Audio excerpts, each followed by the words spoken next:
Okay, guys, so welcome to episode 2 of the Soft Boss podcast. Today I am here with Eureka, and she is a longtime friend of mine. We actually met through another person named Demi. We used to call ourselves the two Demi. Shout out to Demetrius Malone. So yes, I'm so excited to have her on the podcast. Like I said, she is a great friend. And we have shared so many stories behind the scenes. She is the definition of a soft boss. And so I'm just so happy to have you on the show, Eureka. And first of all, just tell the viewers, let's tell the viewers a little bit about yourself. Sure. Okay. So I'm Rika. Personally, I birthed 5 children. We'll talk a little bit about this later, but my youngest child was killed in a car accident last January. And so I have 2 sweet grandbabies. I am a business owner, a beauty entrepreneur. I'm a licensed aesthetics instructor here in the state of Alabama. So skincare is what I'm really passionate about. Engaging with people, making people feel good about themselves, beauty, fashion. I just love that. So teaching, I've taught aesthetics for several years as an adjunct instructor at 2 colleges here in Alabama. And so I have a lot of students or people in the industry that have really learned from me, and they've taken their skill set and what I planted in them and what I helped them with and taken it to a whole nother level. So anyway, that's just me. I love it. Thank you. So, as you said, you are an esthetician, and she has a great product called Mighty Mineral. We're going to talk about that a little bit later. I did have to say that. I did have to say that about the Mighty Mineral. So, recently, I know that you had to shut down some of your studios. Right. And we all know in this time the economy is shifting. Yeah. The way the customers are looking at self-care is kind of different. We know that some of these customers are going home doing self-care. But when you're in a position and you have to shut down 3 businesses at once, Right. like what did that look like? Was it out of necessity? Was it a forced thing? Do you feel like it was a time where you needed to pivot because it's hard. It's hard. It's difficult. What did that look like for you when you had to shut that down? Like, how did you feel in that moment? Because you've been a business owner for a long time. Right. So it was devastating, really, to me from a emotional standpoint, because it was not something that I really had prepared to do or that I just really wanted to do, but it was necessary. Yeah. So I am a woman of faith, so I feel like everything works together for my good. I'm going to do what I need to do to try to make things work and be what it needs to be based on my resources and my understanding. But I do trust that, okay, God, okay, this happened and I just got to walk in this. So it was overwhelming, the hustle of it, the grind. I enjoyed it because it was something that I really wanted to do. I love working with my people, my teammates, my clients, but it was overwhelming, and it got to a point where it was bleeding so bad, and because my business partner and I, because we're not quitters, we're gonna try, we're gonna push, but it's like we were bleeding just bone dry, and we would have stayed there and been skeletons to try to keep it going. So when it came up that it was a necessity for the closure, I embraced it. It was still very emotional. It's still a lot of transitioning, in that, from a material standpoint, a realistic standpoint, a practical standpoint, but it was necessary. And so now I'm embracing that closure, walking into new things, focusing on new things, and feel like, it's just a time to pivot. Yeah. It's a time to pivot into something and follow and pursue whatever this path that God has me on now. And I'm excited about it. I embrace it. Yeah. And I know we talked about pivoting. I said, babe, we're gonna pivot so much so our ankles gonna break. We gotta pivot. We have to pivot. And I think in entrepreneurship, and it's always a pivoting moment. Yeah. Every day is a pivot. Like I tell people you can have a 5-year business plan, you need to have a 5-year pivot plan, because the business plan is a projection, but the 5-year pivot plan is for protection. That's good. That's so good. It's for protection, so good. Then you always have these catchy phrases. That is a good one, girl. Yeah, I mean, these are things we don't know walking into business, because they always tell you to have this 5-year business plan. That's right. And it's just a projection, and we don't know what's going to happen along the way. And the pivot plan is not to say that you don't believe in what you're doing, but you always need that protection. That's so good. So, Y'all take that from this interview. Yeah. Take that, write it down, put it on your vision board. That is a very good one. Yeah. Mhm, I mean, like that. and we need it. And I feel like for so many of us, when we do come up against opposition and it looks like failure, sometimes it's actually a blessing in disguise. Because we all know that, and we love a boss, okay? We absolutely love a boss. But when you become a boss and you begin to get in that hustle culture, in that hamster wheel, like, how do you navigate that? Like, how did you navigate that, especially managing 3 stores, 2 in the city, 1 outside of the state? Right. And what did that look like for you? We're kind of been, especially women now, we're kind of been sold this dream of like, you gotta hustle, you gotta be a boss, and it does come with a cost. Yeah, absolutely. And I think a lot of us are now feeling it and wanting to kind of transition from being a boss to being a side boss. Right. So what can you tell me about being in the hustle culture for all of that time? How did you take care of yourself? Were you able to find balance? Yeah. So if I can be just transparent, there were a lot of things that I did right, but there were a lot of things I did wrong too. And I say wrong, I learned from those things. And so when you get put in a position and because like what happened with me, I went from being a stylist, learning all about this business, growing into management, then from management becoming a franchisee, and then a multi-unit franchisee. I had an excellent business partner, Katie. Shout out to Katie Cobb in the show. So excellent business partner.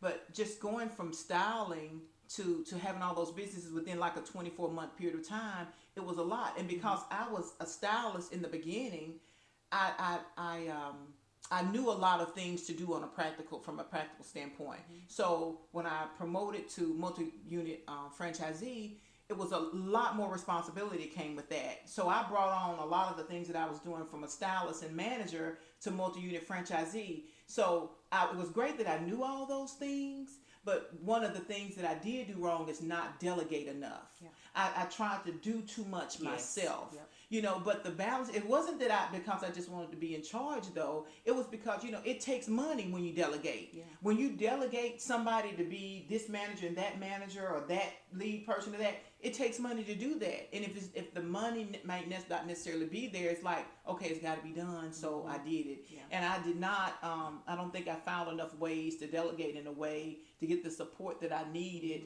to be as productive as I needed to be, because I tried to do it all myself.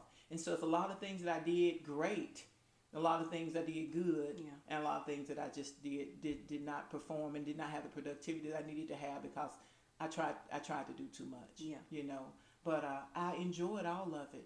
I really did. I loved my team. I don't call them my employees. They were my staff. Yeah. But they were like sisters to me or daughters to me. And sometimes even that can bite you in the butt, because you got to still be able to lead and be in charge without getting too comfortable with your team that, is either taken for granted or not respected, whether it was intentional or not, because I had a great team of young ladies and I'm very thankful for. But, sometimes that line could be grayed a little bit, and I take responsibility for that because I was in charge. So. And I've been there, and I think especially as Black women, we are so nurturing. Yeah. And we let the nurturing part sometimes lead us in business. Yeah. And we want to be nurturing. Right. But we can't be nurturing to the point of where our staff feels like that we're on the same level. Yeah. Because we are, but we're not in a sense. Yeah. You know what I mean? And so I think those lines can be crossed. And then now when you have to step into the boss role, that line of communication has become so comfortable. Now it's kind of like where it's a sting for them. Yeah. But in actuality, that's how businesses should be ran. Right. And it's hard. I It is know. hard. I've been there. It's so hard. Well, the realness of it too, just being transparent in this, especially for women of color, it's almost like you don't want people to think that you think you're better, or that you think you've arrived and now you've got your thumb on the you don't because I believe in treating people how I want to be treated. So I would never want to feel that way. So but sometimes like in graying that line, it gets confusing, when you're trying so hard to not make a person feel a certain way, and then you're losing yourself, you're losing your respect, you're losing your authority, and just trying to pacify everybody else's feelings and situation. And that could be from your relationships at home. It could be your relationships just in the community, and specifically with your team or your staff.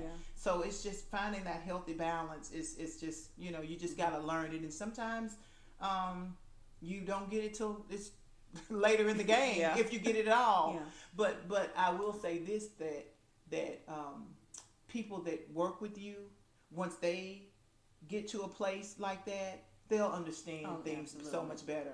Because there are things that I didn't understand when I was a stylist that I understood better from a business perspective once I got to where I was. And so my mindset wasn't even that I wanted to. You want to consider the stylist is like, I've got to protect this business. And sometimes when you're in a certain position, it's like, wait a minute, they doing this or they doing that. It's like, because my mindset now is protecting not just you and but to protect the business as a whole. Where you just concerned about your supplies, or why my book in full, or this and that other. It's so many other things as an owner that you have to and you have to view things that way. So being an esthetician, is it always something that you wanted to do? Because I tell people all the time, even though I'm this grand, hair artist, makeup artist, it's nothing I've ever really wanted to do. I did it in high school, and it just kind of transformed into something that I was like, okay, I could really be good at this, and I just dove in. Is this something that you knew that you wanted to do? So I would say no, because I didn't even know what an esthetician was. I had never even heard that term as a student in high school. In college, when I first went to college, I was going to be a teacher. Acting was my thing. That was what I was really gifted at. So I thought I would teach drama, maybe go to Broadway, or just do something in acting and teaching. So, because I wanted to have consistent income, and I just thought, okay, well, I'm good at acting, but maybe I can teach and put this together. But all that being said, that was short-lived at the university, because it just was just a lot of things going on. But all that being said, I was married, had 5 children, and I've always had an entrepreneurial mindset because my father owned businesses. My parents always owned businesses, and I worked really close with them. So it kind of shifted in my marriage to owning a business in my first marriage. And so when my husband and I divorced, and I was in this transition of, okay, what am I going to do next? And as far as owning a business, we own a cleaning service that was very successful, and I was a talent agent. So many people that may watch, I got a lot of following from Ureka Talent and Modeling Agency because I could act, and I wanted to pour into young people, send them out on acting gigs, and kind of that's what I did. So when I divorced, I was trying to figure out, okay, am I going to keep this talent agency thing going? Because really I needed to be in Atlanta, LA, Nashville, and I was in the shows, Muscle Shoals, Alabama. So I couldn't produce enough to maintain the lifestyle that I wanted to live, just being a talent agent there in the shows. So one of my girlfriends and I were talking about, some life changes, and she suggested this. Being an esthetician, she's like, well, Rika, you all into makeup, you all into hair and skin. Why don't you just go to aesthetic school? So you can do it in a short amount of time. And so she encouraged me to do that. And my confirmation to doing that was because I didn't even know that it was a field to go into, but it kind of coincided with what I knew, what I was comfortable with. Because in the talent agency, we did photo shoots all the time. I was always the one doing makeup, and so that was just really what I loved to do. So I was at a store in the shows, and I ran into a lady that I used to go to church with, and she had this white Infiniti truck, the big truck, the beautiful one. And she got out of the truck, and she had on this white aesthetics jacket. It was a lab coat is what I call it. I thought she was a nurse prac or a doctor, because she looked so elite and so crisp and just beautiful. And I said, hey, so what are you doing now? And she says, I'm an esthetician. And in my mind, I was like, esthetician? Like, what is that? Whatever that is, I think I want to do that too. Because she just looked so, her skin was so beautiful, and it just was a look that I really liked. And so, in talking to my girlfriend about it, she's like, that's what I was telling you, you ought to do aesthetics school. So that is what got me on the aesthetics journey. From my life experiences and just kind of pulling together what I was good at, what I knew, and how could I make this a career, and becoming an esthetician was that. And so when I got in aesthetic school, of course, I wanted to be the best esthetician I could be. I thought, well, I want to teach it. You know, what do I have to do to teach this? So I went from aesthetics, being a licensed esthetician, to getting my instructor's license, and also getting my degree in applied science, because I wanted to be able to maximize it. And I did not know, like, we had deans at the community college that I was at that were first cosmetologists. I'm like, you doing hair and you a dean, you know, because they had worked there, they had their doctorate. I was like, what do you get a doctorate in when you're an aesthetics doctorate? But they got other degrees to go along with their aesthetics license and their instructor's license. So they went from their associates to an applied science to their bachelor's degree, and then ultimately getting a doctorate degree in like liberal studies or something. And so they have their doctorate, and they're estheticians and cosmetologists. Wow. So I know that's a lot of information. No, but that's good. No, that's good. No, that's good. Yeah, That's good. yeah, That's good. yeah. What advice would you give female entrepreneurs that are entering this space, especially, you know, well, we can say entrepreneur, beauty. I mean, any entrepreneurial, and as a leader on balancing, you know, self-care and ambition. Gotcha. So I'll go back to something my daddy told me as a child, and he told me self-preservation is the first law of nature.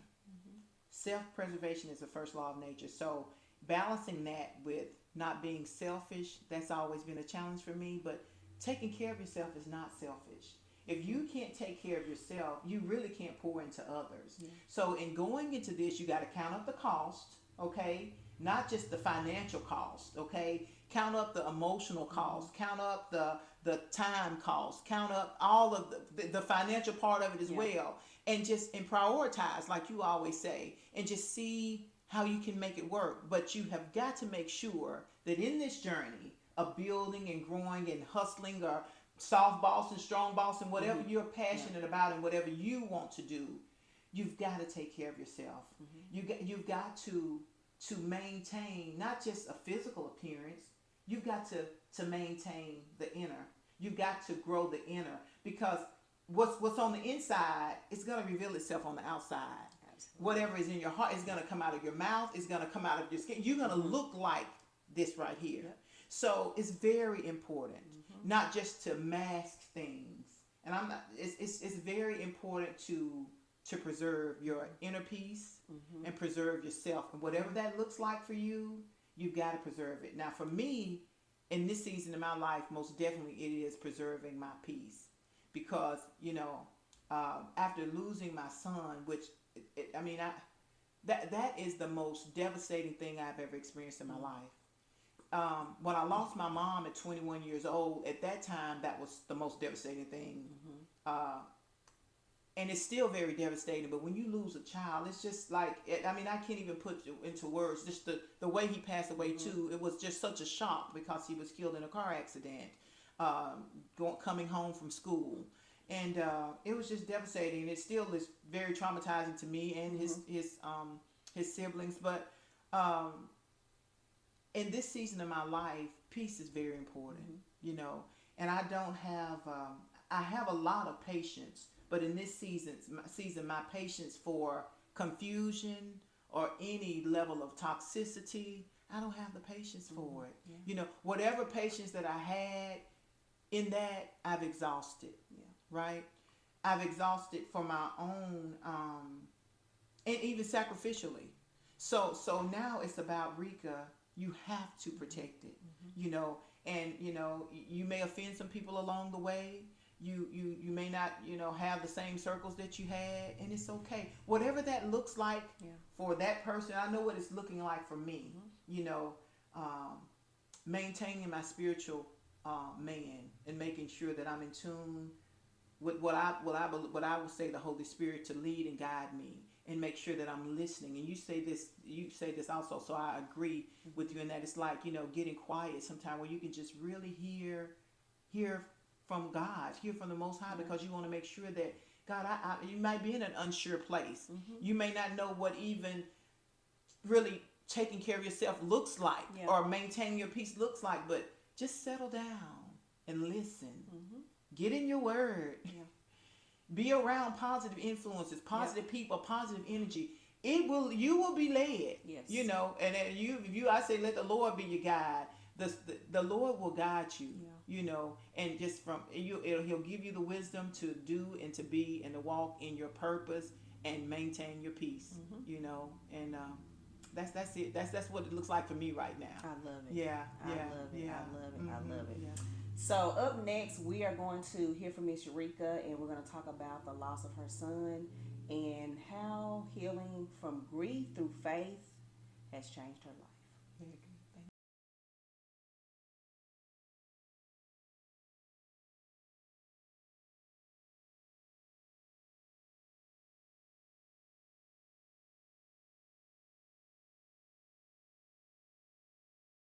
Okay, guys, and welcome back to the Soft Boss Podcast. We are here with Ureka, the beauty instructor, Mama Pimple Popper. Yes, please make sure you follow her on social media. I want to talk about the day that you lost your son. I know that it was heartbreaking, devastating. Can you run that day back for us and tell us? Give us a story of that day, and how were you feeling? I know I've heard a lot of people in the past say that, like, I could feel something, but I didn't know what.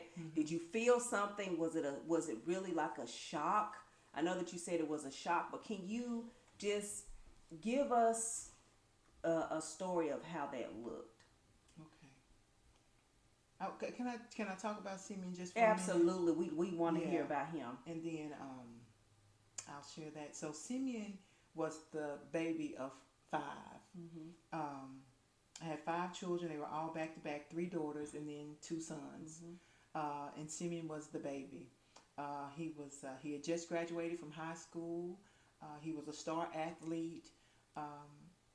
He just was an excellent child. I don't mean that in a because he was my child. He was just a good kid. He loved people. He was not judgmental. He had a great love for the Lord, but he was not a judgmental, preachy kid. He just lived the life he believed, and he loved people. And that came out so much more even after he passed away, by the outpouring of just love and support from our community. He was just a good kid.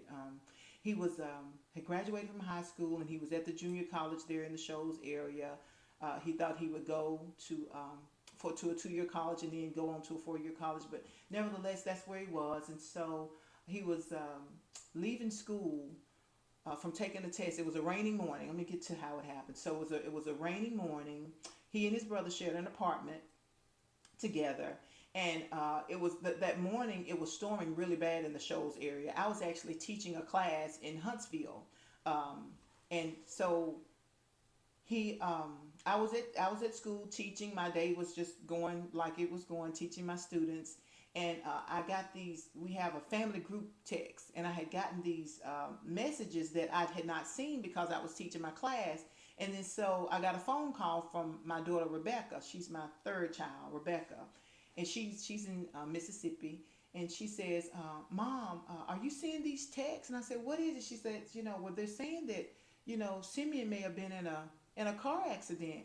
And I was like, "Car wreck?" At this time it was like about 1:00, 1:30, and I was like, "Car wreck?" I was like, "Well, nobody's called me about a car wreck." And then when she said that, I was looking at the messages, and I saw that it was my son Reese was messaging about some people calling him, and my other children responded in the messages. It was several messages, but again, I did not know anything about them until I actually answered the call. So I said, "Well, let me call your dad and see if he heard anything." Still not really realizing that Simeon was in a car wreck, because I would have thought the police would have called me or come at something. I would have known more officially if people were letting my children know that maybe something was going wrong, that I would know. So I called his dad, And I said, hey, Eric, I said, the kids are saying that, people are calling saying that Simeon may have been in a car wreck. And so Eric, my children's father, was like, Ureka, he said, I heard about a car wreck on the highway. He said, but that was like 10:30 this morning. And he said, if Simeon had been in a car wreck, surely we would know by now. And I was like, okay. So I kind of brushed it off, thinking, well, it's probably wasn't him. But based on the text messages, my son was saying that people, because again, Simeon was known in the community, people knew his car and everything, were calling him saying, hey, I think your brother's been in a car wreck. So I called Ernest, his stepdad, and I said, Ernest, I said, have you heard anything about Simeon being in a car accident? And he was just in tears. And he was saying to me, he said, baby, I'm on my way. Now, I was working in Huntsville. The accident happened in the Shoals area, that's where I lived at the time, which is about an hour away. And he was like, baby, I'm on the way. I was like, on the way for what? He was just, crying and saying, I'm on the way. And I was like, tell me what's going on. He was like, baby, I'm on the way to get you. I was like, has something happened to Simeon? Is something going on? And he was like, just like wouldn't tell me. I guess because he didn't want to tell me over the phone. That's what maybe officials had told him not to do, to get to me. And I said, when I said, has something happened to Simeon? He just really broke down. And then I said, is Simeon dead? And he said, just cried even more. And I remember just like, it's still even shocking, like even now, to repeat that, like that really happened to us. Like Simeon, my sweet baby child, my baby boy, who was so kind and so loving, never got in any trouble, was so giving and caring, and he was killed instantly. An 18-wheeler had pulled out on the highway. It was a very rainy day, and Simeon, something about his character. If at 18 years old, if it was storming that bad, I definitely wouldn't have got up and drove to college there. I would have said like, it's raining too bad. I mean, it was storming terribly. But he lived about 20 minutes away from the campus, but he made the choice that morning to go ahead and get up and go to school and take that test. And on his way back home, he was killed. So I remember walking back into the classroom because I had stepped out of the class to deal with that and to call. And I remember stepping back in the classroom like, my son is dead. Like my son was killed in a car wreck.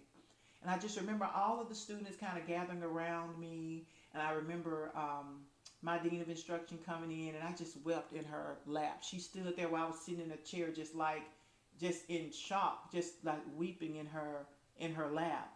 And with the whole classroom just standing around me. And then my other children were trying to call and see, they didn't know because they were just in the group text and still trying to get a confirmation from me and their dad. Like, is something going on? And so I remember my Sydney called as I was weeping, and one of my students got the phone and talked to her for a moment, and then gave the phone back to me. And I was like, it's like he's gone, y'all. It was just so shocking. Some of the events is still kind of foggy because it was just so. I mean, it's just still like it's just like a trauma, like such a shock, and every day I process it. I process it like, wow. And I remember when I got back to the shows, and it seemed like it was the longest drive because again I lived an hour away. Ernest was on the way to get me, but I didn't want to have to wait on him to drive an hour and then drive an hour back. So one of the teachers drove me back to the shows in my car, and it was raining so bad. And I remember along the way, I stopped at a gas station. We had stopped for gas, and there was like a sheriff's officer there, and I was like, hey, have you heard about a wreck on the highway? Now, we were still 45 minutes away from home.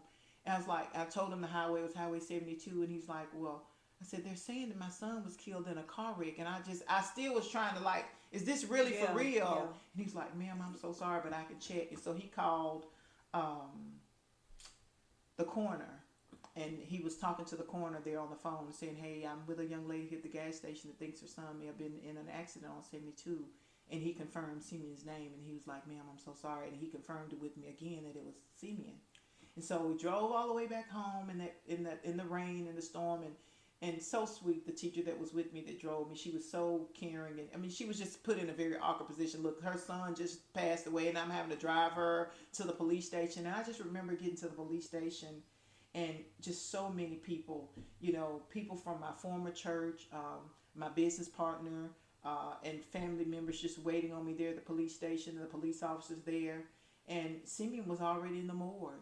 He was at the morgue at the hospital. I was like, where is my child? Like, by that time, it was like 4:30 in the afternoon. And it was just like, I mean, it seemed like it was just such a long, drawn out day and long, drawn out process. And I didn't see Simeon that night. And so I went to my daughter's, and we sat there, and people were starting to come. And it was just, it's still very shocking. And I do remember, like being at the visitation, and I'm thankful for Grace Life Church of the Shoals. We had his service there. That's where he attended. He still attended that church with his father. That's where he was baptized. And just the outpouring of love from that church and my church, New Birth Ministries in Florence, they were just so wonderful. And all of my friends, you and Randy, just people, from everywhere coming to support me, my family, and show love for Simeon. And so I remember being at the visitation, and there were thousands of people at the visitation, literally. He was just that special. He was just that special. Deschler High School was his high school, and the coaches there were just so loving and so comforting, and just it was just a great community support. Even Deschler High School, the high school, was just a very supportive community. But I say that to say, at the service, at the visitation that night, I was trying to stay, as upbeat as possible. Still just probably walking around in the shock of it, not really registering it all.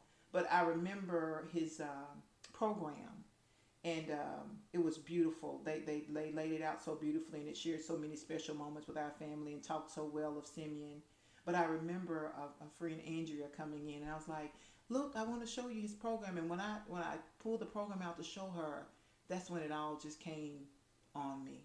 The grief just flooded me, because I'm thinking, wait a minute. Even though I had seen him and had processed that he was gone, when I was showing her that program, it's like, this is my son's obituary. Mm-hmm. My son is dead. It's like, it was just like, it just really, for some reason, that it just flooded me. The grief just flooded me so terribly, and I had to leave at that moment. But the outpouring of love from the community was so special and so important, because in that visitation line, Demi, I saw people from all walks of life, shapes, sizes, friends that knew me and his father from years ago, and the students that were there to show love and support to our family for Simeon. I mean, when I saw people in that line, I mean, I saw the most popular kids. I saw the kids that maybe not were popular, skinny kids, fat kids, tall kids, short kids, athletes, non-athletes. They were there, and they had filled the sanctuary all around the church, outside the church. And I remember walking up to this one young lady. She had pink hair and green hair, and she looked very timid, and she had a stuffed animal. And I was like, you knew Simeon? And she was like, yes, he was my friend. He was my friend. And I was like, and Simeon was very popular. Yeah. I mean, he was like a elite athlete there. He was very popular, but that's just about Simeon. He loved everybody. Mm-hmm. He didn't care. He didn't, whatever you did, however you did it, he had his own convictions, but he just loved everybody. And he was just such a bright light to our family and in the community, and he is so loved and so missed. And in his honor, I wrote a book called Simeon the Great. I wanted his legacy to stay alive. I did not want Simeon to be forgotten. Mm-hmm. Not that people would, but Simeon the Great is a book that I just kind of just memorialize some things about his childhood, and just something just to share with people about Simeon, just to keep people talking about sweet Simeon. Mm-hmm. So there's a hashtag called Live Like Simeon, and it's because Simeon, he was just a good person. He wasn't, we don't make idols out of people at all, because he knew to try to live like Christ would have him to live. That was his inspiration. So when people say live like Simeon, it's not really about Simeon. It's because he patterned his life after what he was convicted about, and that was Christ. Mm-hmm. So thank you for allowing me to share I can talk about it now. You know, I can share. And I do want to say this because his injury was so traumatic. I never saw his face in a state where he was not alive. I didn't want to remember him that way, and the funeral director, her Sabrina Golston, she was excellent. I said, if you can, Simeon can look like Simeon, I want to see him, but if he can't, I don't want to see his face. So, you know, his face was covered, so I never saw my son. I saw his body, I knew it was him.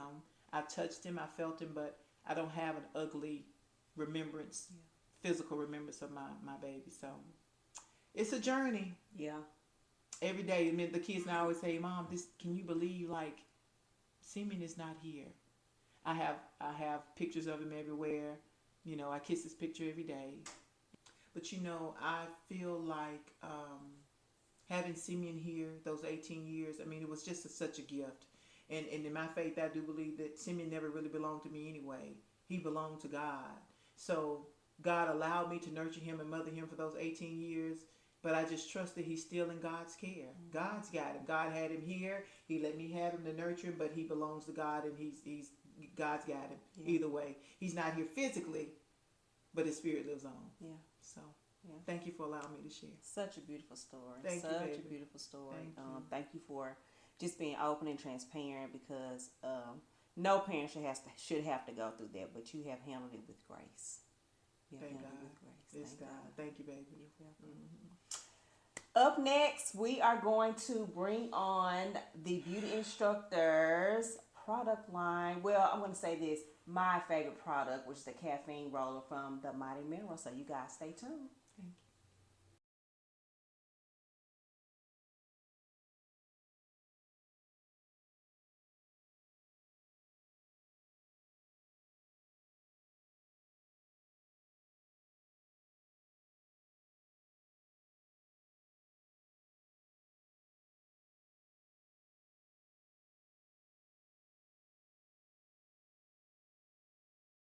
Okay, guys, so we are back with Ureka, Beauty Instructor, aka Mama Pimple Popper. Thank you. And so my favorite product, let's talk about the Mighty Mineral.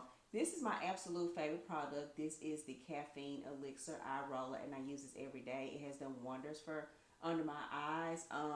So kind of like, I mean, you have so many amazing products, but of course this is my favorite. Wonderful. But tell us a little bit about it. Okay, so the Mighty Mineral is a product line that I formulated. My staple product, my first product, was the Rescue Balm. It comes in a regular formula and a tinted formula, but it is primarily zinc oxide. It's a cream base. It's great for chafing in your skin, like in your thigh area. If you get red or between your legs, or you can use it for a deodorant. It actually helps dry up under your armpits, and it hydrates at the same time. So it's drying and hydrating. I use it as a primer. It is like a multi-use product. Like the Rescue Balm is something that everybody should have in their makeup bag, because you can use it for everything. But from there, we formulated several other products. We have the Snail Mucin line, that if you've heard anything about Snail Mucin products, it's great to give you that glass-like skin, great for mature skin. Then we have recently worked with the chemist to get a natural line for acne-prone skin. Tea tree, turmeric, it's excellent. But this under eye elixir is an excellent product. It has caffeine in it, coffee in it. It's got all the natural ingredients that help with puffiness, dark circles. It's excellent. And it can be used with any retinol formulas that you're using. It's a great daytime or nighttime product. And you're going to feel it. Can you feel it? I can feel it. Yeah, there's a little sensation. I can feel it. I'm like, I know it's working. Yeah, it's helpful. And consistency. With any product line that you use, you want to be consistent with your products and use it like the manufacturer test says to use it. But you know, we talked about this too, about being proactive. Yes. We want to try to prevent things, because sometimes things happen that are not reversible. You can cover it up or mask it, but you want to try to use items that products is going to help you help prevent the problem. So all of our products are going to help do that. And if you've gotten to a place that's really detrimental, it's going to help patch it up for you. So the Mighty Mineral, excellent. Check it out. Check it out. Thank you. Thank you. Thank you. Thank you. My favorite product, guys, the Mighty Mineral. Thank you. We love it so much. Demi's favorite. So I know we're coming to the end of the podcast, guys. It's so sad. You are an amazing guest. Thank you so much for sharing your story and being so transparent with us. I hope you viewers have enjoyed Eureka's story. Before we go, tell the people where they can find you. Okay, so I am on TikTok as Mama Pimple Popper. Okay, so if you're into pimple popping extractions, there's a lot of family fun stuff on there. But Mama Pimple Popper, also the Beauty Instructor. You can follow me on School if you have the School app. I do a lot of instructing on School, SKOOL. And as far as the Mighty Mineral product, the mightymineral.shopify.com. It has all of our products. Please check it out. The mightymineral.shopify.com. And we talked about my sweet son Simeon's passing. Yes. If anybody would be interested in hearing more about him or getting the book, they can go to livelikesimeon.com. Livelikesimeon.com. Yes, wonderful. Thank wonderful. you. Thank you so much. Thank you so much. It has been an honor to have you on our second episode of the Soft Boss podcast. She is an official Soft Boss. Hey, Soft Boss. let's get Yes, it. Soft Boss. So, thank you. Thank you. Thank you so much. Thank you You're so so much. wonderful. Thank you for what you're doing, and I hope this helps people. What you're doing is beautiful. Sharing your life experiences. Yeah. This is a wonderful idea. God bless you, girl. This is great. Thank you. Thank you. All right. Yeah. All right, guys. So we are signing off. Thank you guys for watching the second episode of the Soft Boss podcast. We will see you next time.